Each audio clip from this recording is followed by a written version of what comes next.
Wasn't what you wanted. Wasn't like they said it would be. Now I'm being honest. I think I am fairly shocked, as is I think the world, that a defense attorney would come out publicly and admonish one of their own experts for discussing exculpatory evidence for their client. And it begs the question as to whether or not she's representing Kohberger or something else. So, because that's not in his best interests.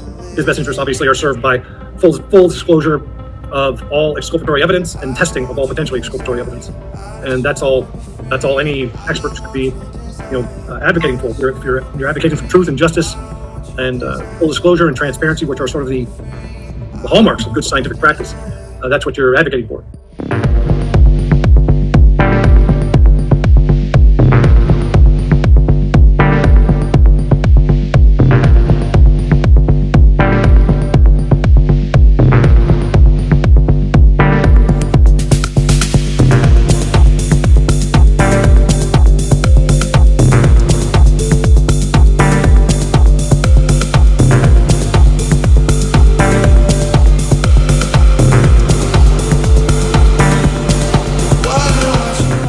And when you hire somebody like me, that's what you're saying to the world. Hey, we're bringing in independent experts who are independent, who are going to give us advice about what evidence exists and what evidence does not exist, what evidence should be tested, and what evidence might be beneficial to understanding the full narrative of the case.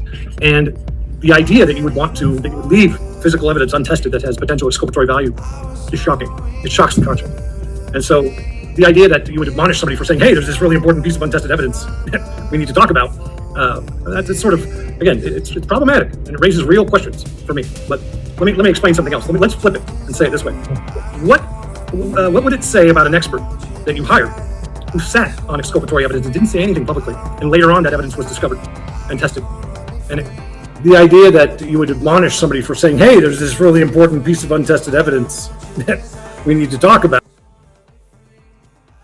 The idea that you would admonish somebody for saying, hey, there's this really important piece of untested evidence that we need to talk about. Turvey's very sly and very manipulative in his statements. For instance, in this segment that I'll plug in right here, that we just watched, that I'll break down for you, Turvey creates a structural false equivalency by framing his unauthorized media commentary as a preventative measure against a wrongful conviction. His rhetorical question asks what would happen if a defense expert, quote, sat on evidence that later proved innocence.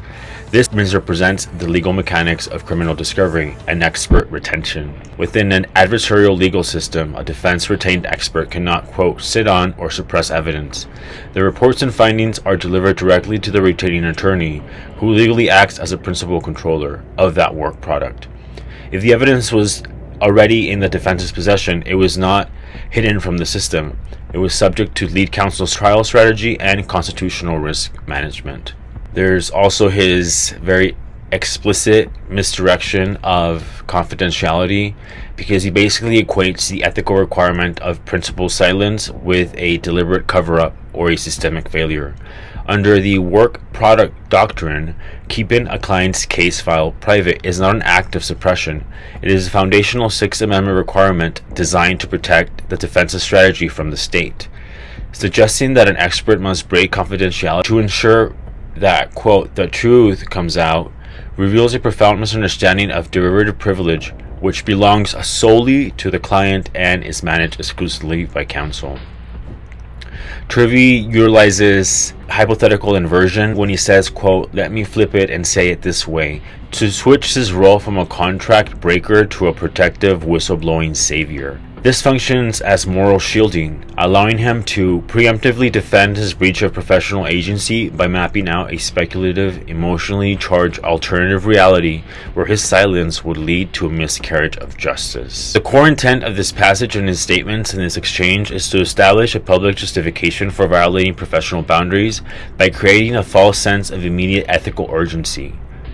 Airing internal tactical disputes on public platforms to protect a personal brand, rather than processing evidentiary disputes normal legal and academic channels, represent a significant departure from the AAFS Code of Ethics and from the American Bar Association criminal justice standards, which prioritize the confidentiality and the strategic integrity of ongoing litigation over a public spectacle. Keep in mind that what we watched was a very short segment of that speaking engagement that he had with the custody queens.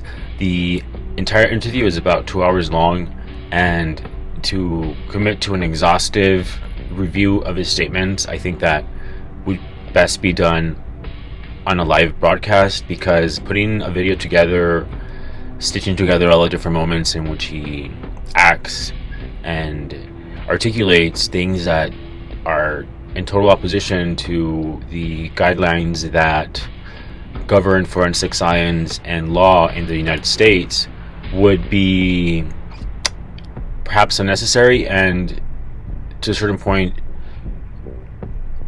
not worthy of the effort, because we would be putting more effort into doing that task than he put effort into representing himself in a way that is professional and in representing the interests of Bryan Kohberger in a way that is beneficial to him, and in representing the defense in the way that he has done, which has been subpar and mediocre, if not to say malevolent, and